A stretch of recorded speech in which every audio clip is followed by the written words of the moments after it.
Hi hello வணக்கம் மக்களே, இது உங்கள் மல்டி தமிழ் சேனல். நான் உங்கள் மல்டி தமிழா.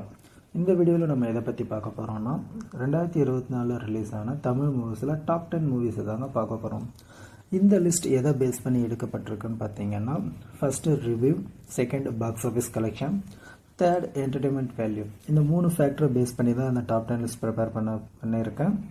ஸோ இது முழுக்க என்னோட ஐடியாவில் தான் டாப் 10 லிஸ்ட் ப்ளேஸ் பண்ணப்பட்டிருக்கு. ஸோ நீங்கள் கமெண்ட் பண்ணுங்கள், உங்களுக்கு எந்த படம் டாப் 10ல் நீங்கள் ப்ளேஸ் பண்ணுவீங்கன்னு சொல்லிட்டு பார்க்கலாம். நம்மளோட லிஸ்ட் மேட்ச் ஆகுதான்னு சொல்லிட்டு. ஸோ வாங்க வீடியோக்குள்ளே போகலாம். 10வது இடத்துல என்ன படம் இருக்குன்னு பார்த்தீங்கன்னா பிளாக்.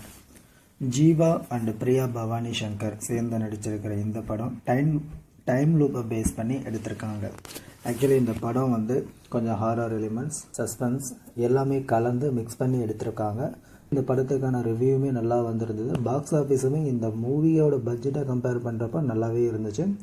என்டர்டெயின்மெண்ட் வேல்யூன்னு பார்க்குறப்ப இந்த படத்தில் என்ன இருக்குன்னா, லைட்டாக ஹாரர் அண்ட் சஸ்பென்ஸ், அதுக்கடுத்து காமெடி, ஆக்ஷன் எல்லாமே இருக்குங்க இந்த படத்தில். ஸோ அதனால் 10வது இடத்துல பிளாக் படத்தை ப்ளேஸ் பண்ணியிருக்கோம்.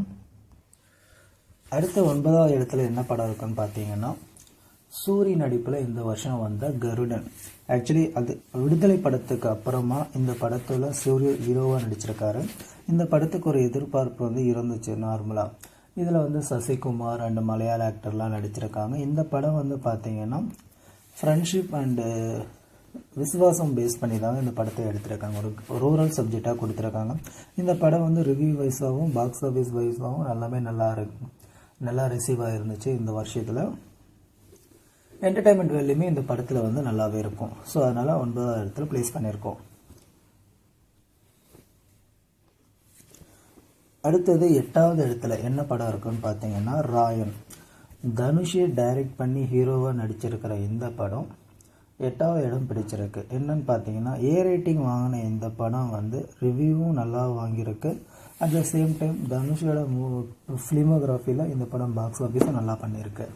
அதுக்கடுத்து என்டர்டெயின்மெண்ட் வேல்யூன்னு பார்த்தீங்கன்னா இது ஆவரேஜாகவும் இருக்குது. ஸோ அதனால் 8வது இடத்துல ப்ளேஸ் பண்ணியிருக்கோம்.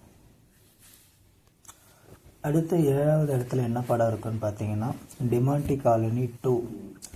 2015 வெளியான டிமாண்டி காலனி 1 கண்டினியூஷன் தாங்க இந்த படம். ஆக்சுவலி அந்த படத்துக்கும் இந்த படத்துக்கும் கண்டினியூட்டியாக நல்லாவே எடுத்திருப்பாங்க. அது ஓரளவுக்கு அக்செப்ட் பண்ணிக்கிற மாதிரி தான் இருந்துச்சு. படம் ரிவ்யூ வைஸாகவும் சரி, பாக்ஸ் ஆஃபீஸ் வைஸாகவுமே நல்லா ரிசீவ் பண்ணியிருக்காங்க. ஸோ இந்த படத்தில் என்டர்டெயின்மெண்ட் வேல்யூன்னு பார்த்தீங்கன்னா ஹாரர் பேஸ் பண்ணி எடுத்திருக்காங்க. பெருசாக காமெடி இல்லைனாலும் இந்த படம் போர் அடிக்காமல் போகும். ஸோ அதனால் 7th பிளேஸில் இந்த படம் ப்ளேஸ் பண்ணியிருக்கான். 6வது இடத்துல என்ன படம் இருக்குன்னு பார்த்தீங்கன்னா அரண்மனை 4. அரண்மனை சீரீஸில் அடுத்ததாக வந்திருக்கிற இந்த படம் சுந்தர் சி ஹீரோவாக நடித்து டைரக்ட் பண்ண படங்க. ஆக்சுவலி இந்த படத்தில் தமன்னா, ராஷி கண்ணா, கோவை சர்லா அப்படின்னு சொல்லிட்டு பல நடிகர்கள் நடிச்சிருக்காங்க.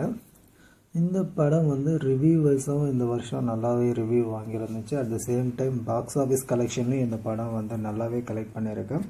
என்டர்டெயின்மெண்ட் வேல்யூமே உங்களுக்கு எல்லாருக்குமே தெரியும். அரண்மனை படம் எல்லாமே கலந்து கட்டி அடிச்சிருப்பாங்க. ஆக்ஷன், காமெடி, எமோஷன், ஹாரர் அப்படின்னு சொல்லிட்டு. ஸோ அதனால அரண்மனை 4 இந்த வருஷம் 5வது இடத்துல இருக்குது. சாரி, 6வது இடத்துல இருக்குது.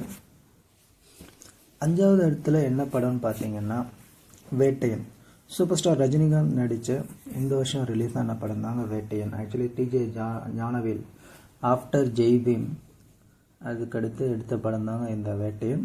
இந்த படம் ரிவ்யூவும் box office and entertainment value பெருசாக இல்லைனாலும் அட் த சேம் டைம் இந்த படம் ரொம்ப மொக்கன்னு சொல்ல முடியாது. ஏன்னா இந்த படத்தில் ஒரு சோஷியல் கண்டென்ட் மெசேஜ் சொல்லியிருப்பாங்க. ஸோ அதனால் இந்த படம் பாக்ஸ் ஆஃபீஸ் வைஸாகவும் 240 crores கலெக்ட் பண்ணியிருக்குன்னு சொல்லிட்டு ப்ரொடியூசர் அனௌன்ஸ் பண்ணியிருந்தாங்க. ஸோ அதனால் இந்த வருஷம் 5வது இடத்துல இந்த வேட்டையன் படம் ப்ளேஸ் பண்ணப்பட்டிருக்கு.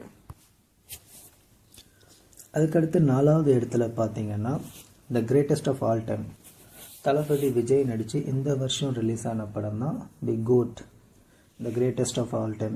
என்னடா இந்த படம் எல்லா தேட்டர்லையும் நம்பர் 1ல் போட்டுட்ருக்காங்க, பட் இவன் மட்டும் 4வது இடத்துல ப்ளேஸ் பண்ணியிருக்கான்னு பார்க்குறீங்களா? இந்த படம் பாக்ஸ் ஆஃபீஸ் 450 கோடி கிட்டத்தட்ட கலெக்ட் பண்ணியிருந்தாலும் ரிவ்யூ ரிவ்யூவும் சரி என்டர்டெயின்மெண்ட் வேல்யூவும் சரி கம்பேர் பண்ணுற அளவுக்கு பெருசாக இல்லை ஆக்சுவலி. ஸோ அதனால தான் இந்த படம் இந்த வாட்டி 4வது இடத்துல ப்ளேஸ் பண்ணப்பட்டிருக்கு. 3 மணி நேரம் ஓடுற படத்தில் பெருசாக போர் அடிக்கலைனாலும் நிறைய சீன்ஸ் வந்து ஏதோ பழைய படத்தில் பார்த்த மாதிரி இருக்குன்றதுனால ரிவ்யூவும் பெருசாக வந்து அந்த படத்துக்கு வரல. அதனால் 4வது இடத்துல ப்ளேஸ் பண்ணப்பட்டிருக்கு. அடுத்து 3வது இடத்துல என்ன படம்னு பார்த்தீங்கன்னா அமரன். சிவகார்த்திகேயன் இராணுவ வீரராக நடித்து கமலஹாசனோட ராஜ்கமல் ஃபிலிம் இன்டர்நேஷ்னல் ப்ரொடியூஸ் பண்ண படம் தான் இந்த அமரன். இந்த வருஷத்தில் வந்து ஒரு நல்ல ரிவ்யூ வாங்கின ஒரு படம் வந்து அமரன்ங்க. இந்த படம் not only review box office வைஸாக வந்து இந்த படம் வந்து கோட்டுக்கு அடுத்த இடத்துல பாக்ஸ் ஆஃபீஸ் கலெக்ஷன் பண்ணியிருக்கு. கிட்டத்தட்ட 300 கோடிக்கு மேலேன்னு சொல்கிறாங்க. இந்த படம் வந்து ஃபுல் அண்ட் ஃபுல் வந்து ஆக்ஷன் அண்ட் எமோஷனல் பேஸ் பண்ணி தான் எடுத்திருப்பாங்க. காமெடி பெருசாக இருக்காது. பட் ரிவ்யூவும் பாக்ஸ் ஆஃபீஸும் ஹெவியாக ரிசீவ் பண்ணதுனால இந்த படம் வந்து இந்த வருஷம் 3வது இடம் ப்ளேஸ் பண்ணப்பட்டிருக்கு. அதுக்கடுத்து 2வது இடத்துல என்ன படம் இருக்குன்னு பார்த்தீங்கன்னா மகாராஜா. விஜய் சேதுபதிக்கு ரொம்ப நாள் கழித்து ஒரு ஹிட் படம் கொடுக்க வந்திருக்கு இந்த வருஷம் ஹீரோவாக நடித்து.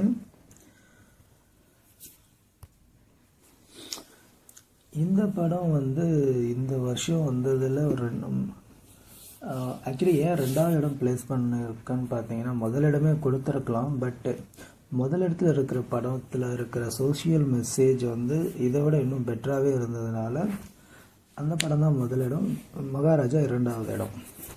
ஸோ முதலிடத்தில் என்ன இருக்குன்னு பார்த்தீங்கன்னா லப்பர் பந்து. இந்த வருஷம் ஒரு தமிழ் ரசிகருக்கு ஒரு சர்ப்ரைஸ் அப்படின்னு பார்த்தீங்கன்னா லப்பர் பந்துன்னு தான் சொல்ல முடியும். ஏண்டான்னா ரொம்ப லோ பட்ஜெட்டில் வந்து ஹெவியாக ரிவ்யூ அண்ட் என்டர்டெயின்மெண்ட் வேல்யூமே இந்த படத்தில் நல்லாவே இருக்கும். ஆக்சுவலி விஜயகாந்த் சாரோட ஒரு பாட்டும் சரி, இந்த படத்தில் ஹரிஷ் கல்யாண் அண்டு கெத்து தினேஷ்க்கும் உண்டான அந்த ஃபேஸ் ஆஃப் சீன்ஸுமே வந்து எல்லாமே வந்து நல்லாயிருக்கும். ஸோ மகாராஜாவை விட கம்பேர் பண்ணுறப்ப இந்த படத்தில் சொல்லப்பட்ட சோஷியல் மெசேஜ் கொஞ்சம் வேல்யூ அதிகமாக இருந்ததுனால ஃபஸ்ட் இடம் பிடிச்சிருக்கு. ஓகே வியூவர்ஸ், இந்த டாப் 10 வந்து உங்களுக்கு பிடிச்சிருக்கும்னு நான் நம்புகிறேன். இந்த வீடியோ உங்களுக்கு பிடிச்சிருந்ததுன்னா லைக் பண்ணுங்கள், ஷேர் பண்ணுங்கள், இந்த சேனலை சப்ஸ்கிரைப் பண்ணுங்கள். Thank you all.